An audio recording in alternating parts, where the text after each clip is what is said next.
నమస్కారం ఘంటారావానికి స్వాగతం. ముందుగా ప్రధానాంశాలు. విద్యా వ్యవస్థ సమగ్ర ప్రక్షాళనకు నడుం బిగించిన సర్కార్. భవిష్యత్తుకు అనుగుణంగా కోర్సులు ప్రవేశపెట్టాలని సీఎం ఆదేశం.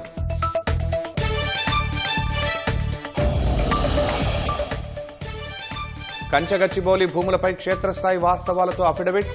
లోపాలు లేకుండా సుప్రీంకోర్టుకు అందించాలని మంత్రుల ఆదేశం. అకాల వర్షాలతో వందలాది ఎకరాల్లో మునిగిన పంటలు. ధాన్యం తడవడంతో కొనుగోలు కేంద్రాల్లో రైతుల అవస్థలు.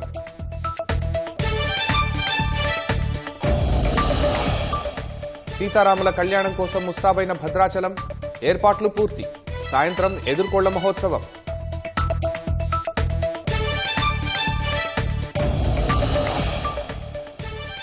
వరుసగా రెండో రోజు పతనమైన అమెరికా స్టాక్ మార్కెట్లు. ఆర్థిక వ్యవస్థపై ఫెడ్ రిజర్వ్ హెచ్చరికలు. తగ్గనంటున్న ట్రంప్.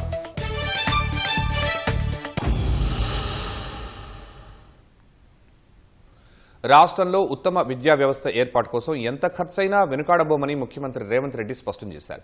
రాష్ట్రంలో విద్యా వ్యవస్థ మెరుగుపడేలా విధాన రూపకల్పన చేయాలని విద్యా కమిషన్ను ఆదేశించారు.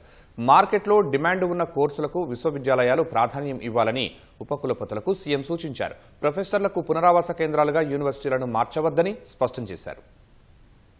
విద్యా వ్యవస్థలో లోపాలు, చేపట్టాల్సిన సంస్కరణలపై బంజారాహిల్స్లోని కమాండ్ కంట్రోల్ కార్యాలయంలో విద్యా కమిషన్, విద్యాశాఖ అధికారులు, నిపుణులతో ముఖ్యమంత్రి రేవంత్ రెడ్డి చర్చించారు. ఇతర దేశాలు, రాష్ట్రాల్లో అనుసరిస్తున్న విధానాల్ని విద్యా commission chairman Akunuri Murali power point presentation ద్వారా వివరించారు. పరీక్షల విధానం, బోధనా ప్రమాణాలు, పాఠశాలల తనిఖీలపై మాజీ ఐఏఎస్ అధికారి, ఫౌండేషన్ ఫర్ డెమోక్రటిక్ రీఫార్మ్స్ ప్రధాన కార్యదర్శి డాక్టర్ జయప్రకాష్ నారాయణ్ పలు సూచనలు చేశారు. రాష్ట్రంలో విద్యా వ్యవస్థ మెరుగుపడేలా విధానాన్ని రూపొందించాలని విద్యా కమిషన్ను ముఖ్యమంత్రి ఆదేశించారు. ఈ పాలసీ క్షేత్రస్థాయి పరిస్థితులకు అనుగుణంగా ఆచరణ సాధ్యంగా ఉండాలని స్పష్టం చేశారు. జీవన ప్రమాణాలు పెంచేలా ఉండాలని పేర్కొన్నారు.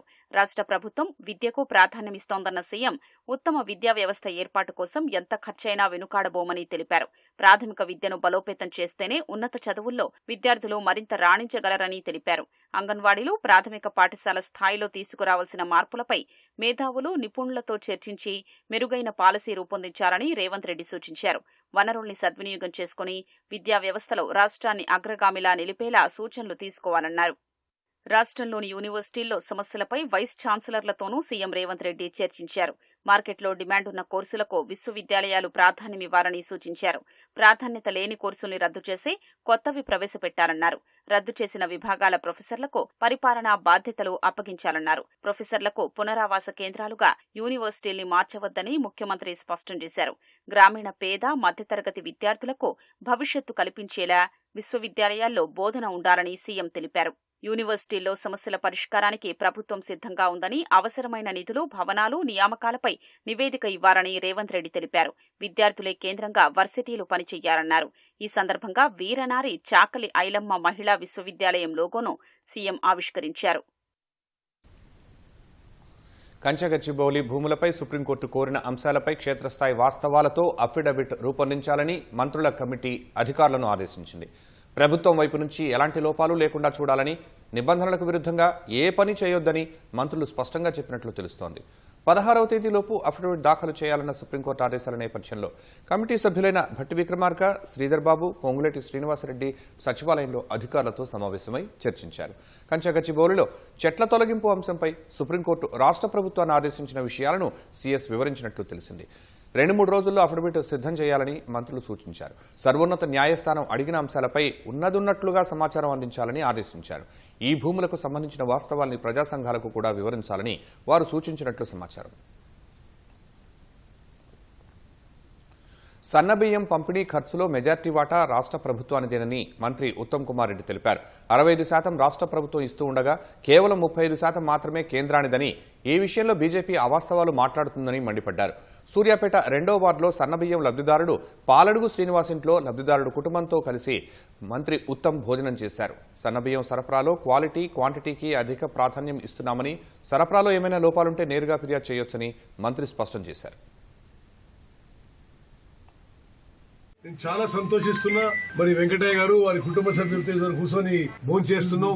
అన్నం మంచిగున్నది. మరి ఒక మనిషికి సరిపోయే, నెలకి సరిపోయే 6 కిలోల బియ్యం ఇస్తున్నాం. దీని కింద ఇప్పుడు సుమారు 13,000 కోట్లు సంవత్సరానికి ఖర్చు పెట్టి 3,10,00,000 మంది జనాభాకి ఉచితంగా 6 కిలోల సన్న బియ్యం ప్రతి రేషన్ కార్డు లబ్ధిదారికి ఇవ్వడం జరుగుతుంది. అదేవిధంగా గత 10 ఏళ్లుగా గతంలో ఉన్న పాలకులు నిర్లక్ష్యం వహించిన విషయంలో కుటుంబంలో అదనపు సభ్యులను చేర్చడం, పాత కార్డులలో కొత్త కార్డులు ఇచ్చే ప్రక్రియ కూడా నిరంతరం కొనసాగుతుంది. ఆ ప్రక్రియ కూడా ముందుకు పోతుందని చెప్పి నేను మనవి చేస్తున్నా. కొత్త ఆర్థిక సంవత్సరంలో రాష్ట్ర ప్రభుత్వం మొదటి రుణం వచ్చే మంగళవారం తీసుకోనుంది. 2,000 కోట్ల రూపాయలు రుణాల ద్వారా సమీకరించుకునేందుకు వీలుగా ఆర్థిక శాఖ బాండ్లు జారీ చేసింది. 1,000 కోట్ల రూపాయల విలువైన బాండ్లను 22 సంవత్సరాల కాలానికి, మరో 1,000 కోట్ల బాండ్లను 30 ఏళ్ల కాలానికి రిజర్వ్ బ్యాంకు ద్వారా విడుదల చేశారు. ఈ బాండ్లను ఆర్బీఐ మంగళవారం వేలం వేయనుంది. అనంతరం ఆ మొత్తం రాష్ట్ర ప్రభుత్వ ఖజానాకు జమ అవుతుంది. 2025-26 ఆర్థిక సంవత్సరంలో రాష్ట్ర ప్రభుత్వం తీసుకునే మొదటి రుణం ఇదవుతుంది. మొదటి త్రైమాసికంలో 14,000 కోట్ల రూపాయల రుణాలు తీసుకోవాలని రాష్ట్ర ప్రభుత్వం రిజర్వ్ బ్యాంకు సమాచారం ఇచ్చింది. ఈ ఆర్థిక సంవత్సరంలో 64,539 కోట్ల రూపాయలు అప్పుల ద్వారా సమీకరించుకోవాలని రాష్ట్ర ప్రభుత్వం బడ్జెట్లో పొందుపరిచింది. అయితే ఈ మొత్తంలో కేంద్ర ఆర్థిక శాఖ ఎంతకు అనుమతి ఇస్తుందన్నది చూడాల్సి ఉంది. ప్రస్తుతానికి ఇచ్చిన అనుమతి మేరకు 2,000 కోట్ల రూపాయలు రుణంగా తీసుకునేందుకు బాండ్లు జారీ చేసింది.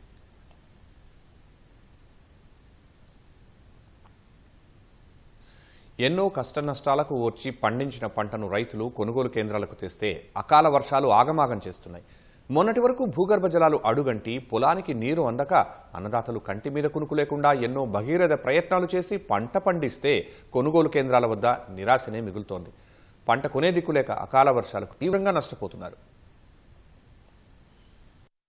నిజామాబాద్ జిల్లా వ్యాప్తంగా యాసంగి కోతలు జోరందుకున్నాయి. రైతులు కొనుగోలు కేంద్రాలకు ధాన్యాన్ని తరలిస్తున్నారు. కానీ కొనుగోలు ప్రక్రియ ఇంకా ప్రారంభించకపోవడంతో కేంద్రాల్లో రైతులు 15 రోజులుగా పడిగాపులు కాస్తున్నారు. గత 2 రోజులుగా డిచ్పల్లి, ఇందలవాయి, ధర్పల్లి, సిరికొండ, మోపాల్ మండలాల్లో ఈదురుగాలులతో కూడిన అకాల వర్షం కురిసింది. సాగునీరు అందక ఎన్నో కష్టాలు పడి పండించిన పంట తీరా అమ్ముకునే సమయంలో ధాన్యం కొనుగోళ్ల జాప్యం, అకాల వర్షాలు రైతులను వెంటాడుతున్నాయి. కొనుగోళ్ల జాప్యం వల్ల అకాల వర్షాలు పడితే తామే నష్టపోతామని రైతులు ఆవేదన వ్యక్తం చేస్తున్నారు. కొనుగోలు ఎప్పుడు ప్రారంభమవుతాయని రైతులు ఎదురు చూస్తున్నారు.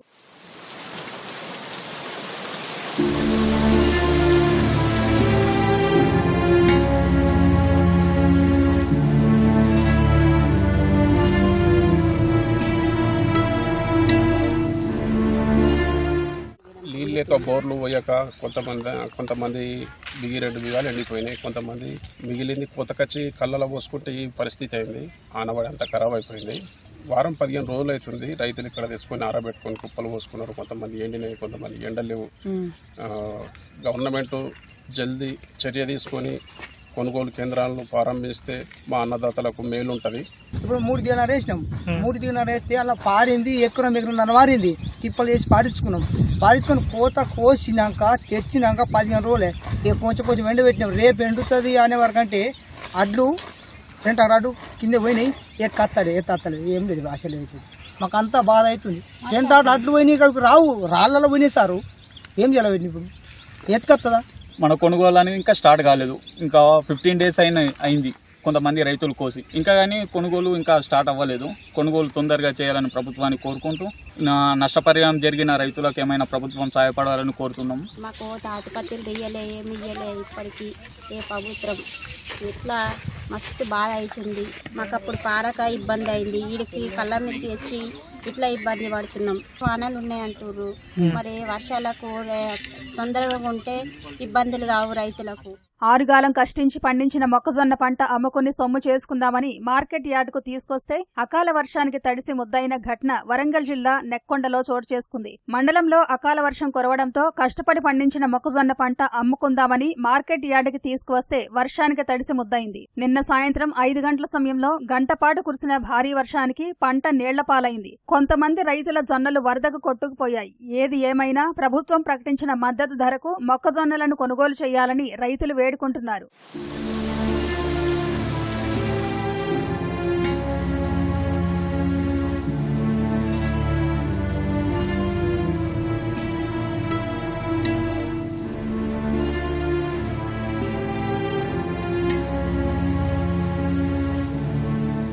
నేను వేసిన మొక్కజొన్న 5 ఎకరాల మొక్కజొన్న మొత్తం తడిసి ముద్దయిపోయింది.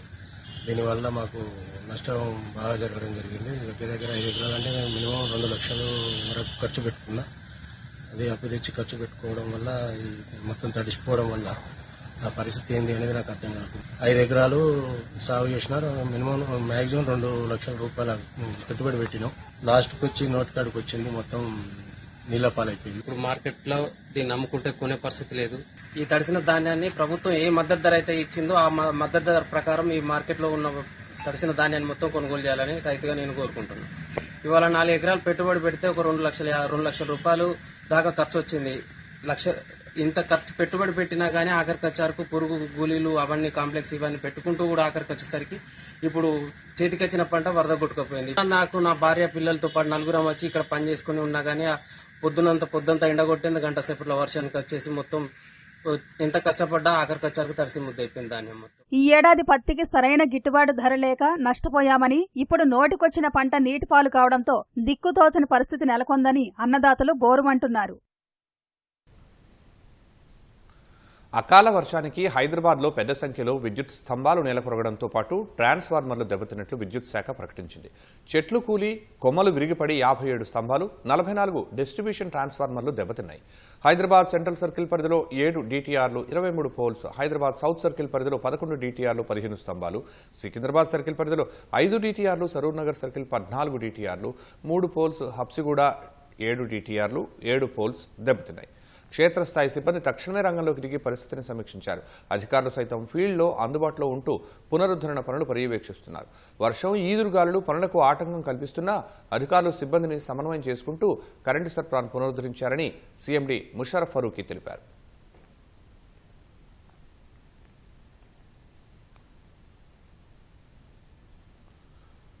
లోక కళ్యాణంగా భావించే రాములోరి కళ్యాణానికి దక్షిణ అయోధ్య భద్రాద్రి దివ్యక్షేత్రం సర్వాంగ సుందరంగా ముస్తాబైంది. ఎటు చూసినా భద్రాచల పురవీధులు శ్రీరామచంద్రుని కళ్యాణ శోభతో కళకళ్లాడుతూ ఉండగా స్వాగత ద్వారాలు, చలువపన్నీళ్లు, విద్యుత్ దీపాల కాంతుల నడుమ భద్రగిరి కాంతులీనుతోంది. తిరుకళ్యాణ బ్రహ్మోత్సవాల్లో భాగంగా ఈ సాయంత్రం ఎదుర్కోలు మహోత్సవం జరగనుంది. ఇక ఆదివారం ఉదయం అభిజిత్ లగ్న ముహూర్తాన సీతారామచంద్ర స్వామివారి కళ్యాణ వేడుక ఆద్యంతం కనువిందుగా సాగేలా అధికార యంత్రాంగం అన్ని ఏర్పాట్లు పూర్తి చేసింది. భద్రాద్రి శ్రీ సీతారాముల వారి ఆలయంలో వైభవోపేతంగా సాగుతున్న తిరుకల్యాణ బ్రహ్మోత్సవాల్లో భాగంగా నేటి నుంచి ప్రధాన ఘట్టాలు ఆవిష్కృతం కానున్నాయి. కళ్యాణానికి ముందు రోజు జరిగే ఎదుర్కోలు మహోత్సవం సాయంత్రం ఉత్తర ద్వార ప్రాంగణంలో వైభవోపేతంగా సాగనుంది. సీతారాముల వారి గుణగణాల్ని కీర్తించే ఈ కమనీయ వేడుక భక్తుల్ని రంజింపచేయనుంది. మరుసటి రోజైన ఆదివారం సీతారాముల కళ్యాణ వేడుక కోసం మిథిలా ప్రాంగణం సర్వాంగ సుందరంగా ముస్తాబైంది. లోక కళ్యాణంగా భావించే కమనీయమైన కళ్యాణ మహోత్సవానికి భద్రాద్రి ఆలయ అధికార యంత్రాంగం సకల ఏర్పాట్లు చేసింది. కమనీయమైన కళ్యాణ వేడుకకు ముహూర్తం దగ్గర పడుతున్న వేళ దక్షిణ అయోధ్య భద్రాద్రి దివ్యక్షేత్రం కాంతులీనుతోంది. పట్టణం మొత్తం పెళ్లికళతో ఉట్టిపడుతోంది. ఎటు చూసినా స్వాగత తోరణాలు, చలువ పందిళ్లు, విద్యుత్ దీపాల కాంతుల నడుమ భద్రగిరి ధగధగలాడుతోంది. దక్షిణ అయోధ్యగా భాసిల్లుతున్న భద్రాద్రిలో జరిగే ప్రధాన ఉత్సవమైన శ్రీరామనవమి సందర్భంగా జిల్లా అధికార యంత్రాంగం ప్రత్యేక ఏర్పాట్లు చేసింది. కమనీయమైన కళ్యాణ వేడుక నిర్వహించే మిథిలా ప్రాంగణం పెళ్లికళతో ఉట్టిపడుతోంది. కళ్యాణ మహోత్సవానికి 50,000 మందికి పైగా భక్తులు వస్తారని అంచనాతో ఏర్పాట్లు పూర్తి చేశారు. వివిధ ప్రాంతాల నుంచి భారీగా కదిలి వచ్చే భక్తుల కోసం సీతారాముల కళ్యాణం జరిగే ప్రదేశం మిథిలా స్టేడియాన్ని 24 సెక్టార్లుగా విభజించారు. నేరుగా ఆన్లైన్ ద్వారా టికెట్లను విక్రయించారు. ఆదివారం ఉదయం 10:30 గంటల నుంచి 12:30 వరకు సీతారాముల కళ్యాణ మహోత్సవం జరపనున్నారు. ఈసారి కళ్యాణానికి ముఖ్యమంత్రి రేవంత్ రెడ్డి హాజరు కానుండడంతో ఎక్కడా ఏర్పాట్లలో లోటుపాట్లు లేకుండా చూస్తున్నారు. ముఖ్యమంత్రి కుటుంబ సభ్యులు, మంత్రులకు ప్రత్యేక గ్యాలరీని సిద్ధం చేశారు. కళ్యాణ ఏర్పాట్లపై శుక్రవారం అధికార యంత్రాంగంతో మంత్రి తుమ్మల సమీక్షా సమావేశం నిర్వహించి ఎక్కడా ఇబ్బందులు తలెత్తకుండా చూడాలని అధికారులకు దిశానిర్దేశం చేశారు. రేవంత్ రెడ్డి గారి ప్రభుత్వం వచ్చిన తర్వాత మొదటి శ్రీరామనవమికి ఆ రోజు పార్లమెంట్ ఎన్నికలతో ఉండటం వలన సాక్షాత్తు ముఖ్యమంత్రి కళ్యాణానికి సంబంధించినటువంటి ఉద్యోగ సరఫరా తీసుకొచ్చే అవకాశం ఇంకా రాకూడదు కాబట్టి అధికారులే ఆ రోజు నిర్వహించే అవకాశం ఉంది. మొదటిసారిగా కొత్త ప్రభుత్వంలో ముఖ్యమంత్రి గారు ఉద్యోగ సరఫరాతో శ్రీరాముల కళ్యాణానికి అవకాశం ఉంది కాబట్టి జిల్లా యంత్రాంగం మొత్తం అప్రమత్తంగా ఉండాలని, అన్ని శాఖలు వారి విధుల పట్ల నిబద్ధతతో మనసు పెట్టి ఎక్కడా కూడా ఏమాత్రం అపశృతి రాకుండా లక్షలాది మంది రామభక్తులు కావచ్చు, ఈ కళ్యాణాన్ని చూడాలని వచ్చేటటువంటి ముఖ్యులు కావచ్చు, జిల్లా యంత్రాంగం పకడ్బందీ ఏర్పాటు చేస్తా ఉంది. ఆనాటి అయోధ్య కంటే కూడా భద్రాద్రి రాముని కళ్యాణమే ఈ ప్రపంచానికి, భారతదేశానికి తలమాని. శ్రీరామనవమి అంటే గుర్తొచ్చేది భారతావనిలో భద్రాద్రి. అందుకని ఆ రాముని దయ వల్ల ఆ రాముడు నడయాడినటువంటి ఈ ప్రాంతం ఈ కళ్యాణ మహోత్సవానికి సర్వసన్నద్ధం అవుతుంది. కళ్యాణాన్ని వీక్షించేందుకు వచ్చే భక్తుల కోసం ఉచితంగా పంపిణీ చేయడానికి పోస్టు ద్వారా భక్తులు కోరిన ప్రదేశం వద్దకు పంపించడానికి 200 క్వింటాళ్ల తలంబ్రాల్ని సిద్ధం చేశారు. 2 లక్షల లడ్డూ ప్రసాదాల్ని తయారు చేశారు. కళ్యాణాన్ని వీక్షించే భక్తుల కోసం మంచినీరు, మజ్జిగ సిద్ధం చేశారు. ఎల్ఈడీ టీవీలతో పాటు కూలర్లు, ఫ్యాన్లు అమర్చారు. గోదావరి వద్ద పుణ్యస్నానాలు చేసే భక్తుల కోసం నది లోపలికి వెళ్లకుండా కంచెను ఏర్పాటు చేశారు. సుమారు 40 మంది గజ ఈతగాళ్లను గోదావరి ప్రాంతంలో ఉంచారు. ఎండతో మన భక్తులందరికీ ఇబ్బంది కాకూడదు, దానికోసం ఒక ప్రత్యేకంగా మిస్ట్ ఫాగింగ్ కూడా చేపిస్తున్నాము. భక్తులందరికీ నా విజ్ఞప్తి ఏముందంటే, దయచేసి కళ్యాణం అయినాక ప్రశాంతంగా దర్శనం చేయడానికి పోవాలి. తలంబ్రాల కోసం తొందరపడాల్సిన అవసరం లేదు. మండపంలో ఉన్నదే దానికి ఎక్కువ విలువ అట్లా లేదు. ఎవరైనా తొందరపడితే అది బ్యారికేడ్స్ ఉంటాయి. అతి ఉత్సాహంతో మనకి భక్తులకి ఎవరు కూడా ఎటువంటి ప్రమాదం జరగకూడదు అని మా ప్రయత్నాలు ఉంటాయి. ఇంకా మన దేవాలయానికి, భద్రాచలానికి మంచి పేరు వస్తుంది. వచ్చే సంవత్సరాల్లో భారీ ఎత్తున జనాలు రావాలని మేము కోరుతున్నాము. నెల రోజుల కిందటే ఆన్లైన్ లో టికెట్లు పెట్టడం జరిగింది. 75% టికెట్లు, దాదాపు టికెట్లన్నీ కూడా సేల్ అయ్యాయి. అలాగే ప్రసాదాన్ని కూడా, లడ్డు ప్రసాదం ఇక్కడికి వచ్చేటువంటి భక్తులందరికీ కూడా అందించాలనే ఉద్దేశంతో ఓవరాల్ గా 2 లక్షల వరకు మహాప్రసాదం, లడ్డు ప్రసాదాలని మనం 19 కౌంటర్ల ద్వారా ఇవ్వబోతున్నాము. ఇక్కడికి వచ్చేటువంటి భక్తులందరూ కూడా తలంబ్రాలు అంటే రాముడి తలంబ్రాలు అనగానే, అసలు కళ్యాణం అనగానే తలంబ్రాలు అనగానే రాముడు గుర్తొస్తాడు. కాబట్టి ఆ తలంబ్రాల కౌంటర్లను కూడా భక్తులు వచ్చే మార్గంలో 60 కౌంటర్స్ ఏర్పాటు చేస్తున్నాం. మనం 60 కౌంటర్స్ ద్వారా కూడా వారికి ఎటువంటి ఇబ్బందులు కలగకుండా వాళ్ళు వచ్చే మార్గంలోనే ఏర్పాటు చేసి వారికి అందజేస్తున్నాము. మార్చి 30న ప్రారంభమైన వసంతపక్ష శ్రీరామనవమి తిరుకల్యాణం బ్రహ్మోత్సవాల్లో భాగంగా ప్రతిరోజు వేడుకలు నిర్వహిస్తున్నారు. సోమవారం శ్రీరాముని పట్టాభిషేక మహోత్సవంతో ప్రధాన ఘట్టాలకు తెరపడనుంది. ఈ నెల 12 వరకు బ్రహ్మోత్సవాలు జరగనున్నాయి. ఈ సందర్భంగా ఈ నెల 12 వరకు నిత్య కళ్యాణాలు నిలిపివేశారు. జంట నగరాల్లో నిర్వహించే శ్రీరామ నవమి శోభాయాత్రకు సర్వం సిద్ధమైంది. శ్రీరామ నవమి శోభాయాత్ర సీతారాంబాగ్ నుంచి ప్రారంభమై హనుమాన్ వ్యాయామశాల వరకు కొనసాగనుంది. శోభాయాత్ర ఊరేగింపు గౌలిగూడ చేరుకున్నాక అక్కడ రామాలయంలో ప్రత్యేక పూజలు నిర్వహించి అక్కడి నుంచి తిరిగి ప్రారంభం కానుంది. గౌలిగూడ నుంచి తిరిగి ఊరేగింపు కోఠి మీదుగా హనుమాన్ వ్యాయామశాలకు చేరుకుని అక్కడ ముగుస్తుంది. శోభాయాత్రకు సంబంధించి నిర్వాహకులతో పోలీసు ఉన్నతాధికారులు సమావేశం నిర్వహించారు. యాత్ర కొనసాగే అన్ని మార్గాల్లో పోలీసులు ట్రాఫిక్ ఆంక్షలు విధించారు. ఆయా ప్రాంతాలకు శోభాయాత్ర చేరుకోగానే వాహనాలను దారి మళ్లించనున్నారు. వాహనదారులు ప్రత్యామ్నాయ మార్గాల ద్వారా తమ గమ్యస్థానాలను చేరుకోవాలని పోలీసు ఉన్నతాధికారులు సూచించారు. సైబరాబాద్, రాచకొండ పోలీస్ కమిషనరేట్లతో శోభాయాత్ర నేపథ్యంలో ట్రాఫిక్ ఆంక్షలు అమల్లో ఉండనున్నాయి. నిర్వాహకులు పోలీసుల సూచనలు, ఆంక్షలు పాటించాలని ఉన్నతాధికారులు స్పష్టం చేశారు. ये बड़े टस्कर्स का एक ड्राई रन, मैं डीसीपी साउथ वेस्ट साहब को बोल रहा हूँ कि आप जरूर డ్రై రన్ కర్లో. సో డ్రై రన్ చేయండి. వెహికల్ నంబర్స్ గురించి కూడా చెప్పారు. దయచేసి మీరందరూ కోఆపరేట్ చేసి ఆ విగ్రహాల హైట్ ఏదైతే ఉందో దానిపైన కొద్దిగా కంట్రోల్ పెట్టండి. సో దట్ ఆ పైన ఉన్న ఎలక్ట్రిక్ వైర్స్ ఇవన్నీ తగలకుండా. డ్రోన్స్ గురించి కూడా ఒక సమస్య వచ్చింది. డ్రోన్స్ ఎగరవేయాలనుకుంటే ముందే మాకు చెప్పండి. ఎందుకంటే మా డ్రోన్స్ ఉంటాయి, పోలీస్వి డ్రోన్స్ ఉంటాయి. అవి ఇవి కన్ఫ్యూజన్ కావద్దు. మాకు బందోబస్తు పరంగా మేము డ్రోన్స్ పెడతాము. సో వేరే డ్రోన్స్ కూడా కనబడుతున్నాయి మాకు.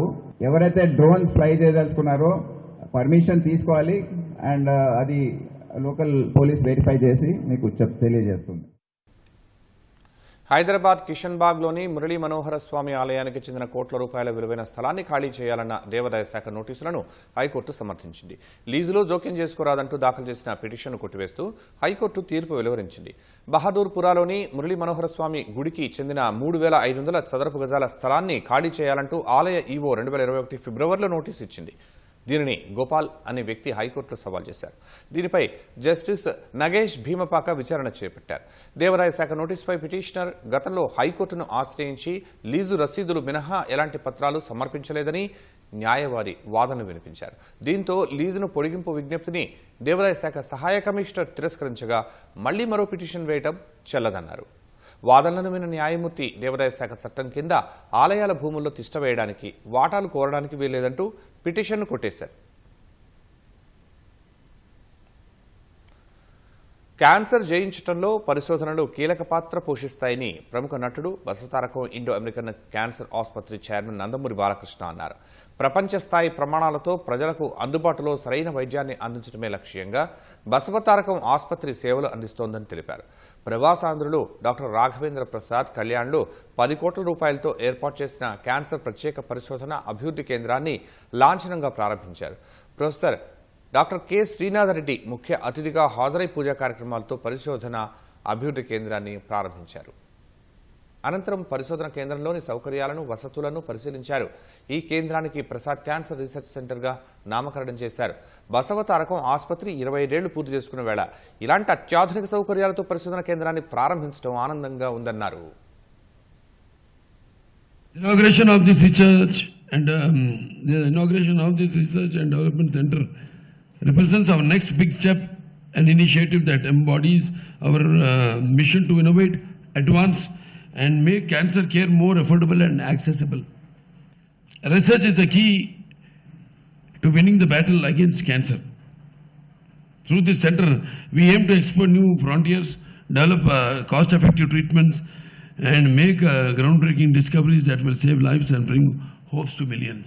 The reasons for poor cancer control are late detection, lack of capability in primary care in particular for early detection and diagnostics, diagnostic evaluation, delayed referrals, and also limited availability of well-trained personnel. Well-equipped facilities are few, particularly in some of the states in India, though some states are better endowed, and high costs of tests and treatment. Trump టారిఫ్లతో మాంద్యం తలెత్తుతుందన్న భయాలతో America stock మార్కెట్లు వరుసగా రెండవ రోజు భారీగా పతనమయ్యాయి. Dow Jones 2200 పాయింట్లు క్షీణించగా S&P 10% నష్టపోయింది. ఒకవైపు స్టాక్ మార్కెట్లు కుదేలవుతుంటే అమెరికా అధ్యక్షుడు ట్రంప్ మాత్రం తన గోల్ఫ్ కోర్సులో సరదాగా గడిపారు. ట్రంప్ టారిఫ్లు అధిక ద్రవ్యోల్బణానికి దారితీస్తాయని federal reserve chairperson Jerome Powell హెచ్చరించారు. అమెరికా అధ్యక్షుడు డొనాల్డ్ ట్రంప్ పరస్పర సుంకాల విధింపు నిర్ణయం ఆ దేశ స్టాక్ మార్కెట్లను కుదిపేస్తోంది. గురువారం దాదాపు 170 లక్షల కోట్ల మదుపర్ల సంపద ఆవిరికాక శుక్రవారం కూడా ఇదే తరహా పరిస్థితి నెలకొంది. ట్రంప్ విధించిన టారిఫ్లతో ఆర్థిక మాంద్యం తలెత్తుతుందన్న భయంతో అమెరికా స్టాక్ మార్కెట్లు వరుసగా రెండో రోజు భారీగా పతనమయ్యాయి. ట్రంప్ టారిఫ్లకు కౌంటర్గా అమెరికా వస్తువులపై చైనా కూడా 34% టారిఫ్లు విధిస్తామని ప్రకటించడం స్టాక్ మార్కెట్లలో నష్టాలకు ఆజ్యం పోసింది. గురువారం 1679 పాయింట్లు క్షీణించిన డౌ జోన్స్ ఇండస్ట్రియల్ యావరేజ్ శుక్రవారం 2231 పాయింట్లు పతనమైంది. 2020 జూన్ తర్వాత డౌన్ జోన్స్ ఈ స్థాయిలో పడిపోవడం ఇదే తొలిసారని నిపుణులు పేర్కొన్నారు. అంతేకాకుండా 2 వరుస రోజుల్లో 1500 పాయింట్ల కంటే ఎక్కువ నష్టపోవడం కూడా మొదటిసారని తెలిపారు. మరోవైపు S&P 500 2 రోజుల్లోనే 10% మేర క్షీణించింది. గురువారం 4.84% పడిపోయిన S&P శుక్రవారం 5.97% తగ్గింది. 2020 మార్చి తర్వాత ఈ స్థాయిలో పడిపోవడం ఇదే తొలిసారి. ట్రంప్ టారిఫ్లు అధిక ద్రవ్యోల్బణానికి దారితీస్తాయని federal reserve chair Jerome Powell శుక్రవారం హెచ్చరించారు.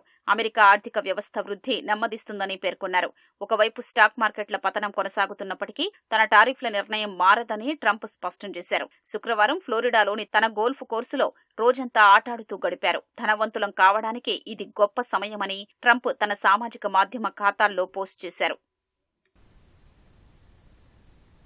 బిమ్స్టెక్ సదస్సు సందర్భంగా సభ్య దేశాలకు చెందిన పలువురు దేశాధినేతలతో ప్రధాని మోదీ విస్తృత చర్చలు జరిపారు.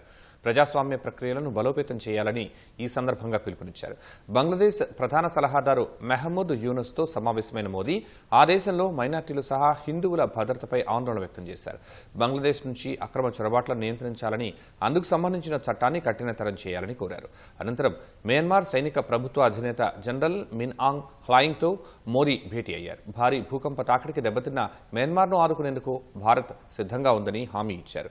ఈ కఠిన సమయంలో మయన్మార్ ప్రజలకు అండగా నిలబడతామన్నారు. నేపాల్ ప్రధాని కేపీ ఓలీతోనూ భేటీ అయ్యారు. ఇంధనం, కనెక్టివిటీ, డిజిటల్ సాంకేతికత వంటి రంగాల్లో సహకారంపై చర్చించారు. భూటాన్ ప్రధాని షెరింగ్ టోబోగేతోనూ మోదీ భేటీ అయ్యారు. భూటాన్తో భారత్ స్నేహం దృఢమైందని, పలు రంగాల్లో విస్తృత సహకారంపై చర్చలు జరిపినట్టు తెలిపారు. అనంతరం శ్రీలంక చేరుకున్న ప్రధాని మోదీకి 5 మంత్రులు ఘన స్వాగతం పలికారు. నేడు లంక అధ్యక్షుడు అనురకుమార దిశనాయకేతో ప్రధాని మోదీ ద్వైపాక్షిక చర్చలు జరపనున్నారు.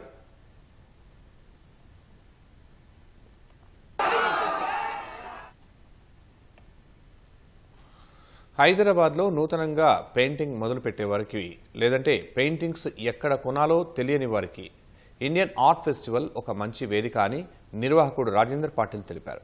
నగరంలోని గుడిమల్కాపూర్ ఓ ప్రైవేటు ఫంక్షన్ హాల్లో ఇండియా ఆర్ట్ ఫెస్టివల్ పేరిట అతిపెద్ద ఆర్ట్ గ్యాలరీ షోను ప్రారంభించారు. ఇందులో 25 గ్యాలరీలు ఏర్పాటు చేశామని, అందులో 250 మంది ఆర్టిస్టులకు సంబంధించిన 3000 కళారూపాలను ప్రదర్శిస్తున్నట్లు వివరించారు. 2011 నుంచి ఈ కార్యక్రమాన్ని నిర్వహిస్తున్నామన్న పాటిల్ ఇప్పటి వరకు ఆయా రాష్ట్రాల్లో కలిపి 37 ఎడిషన్లు పూర్తి చేసినట్లు పేర్కొన్నారు. హైదరాబాద్లో రెండవసారి నిర్వహించడం ఆనందంగా ఉందన్నారు.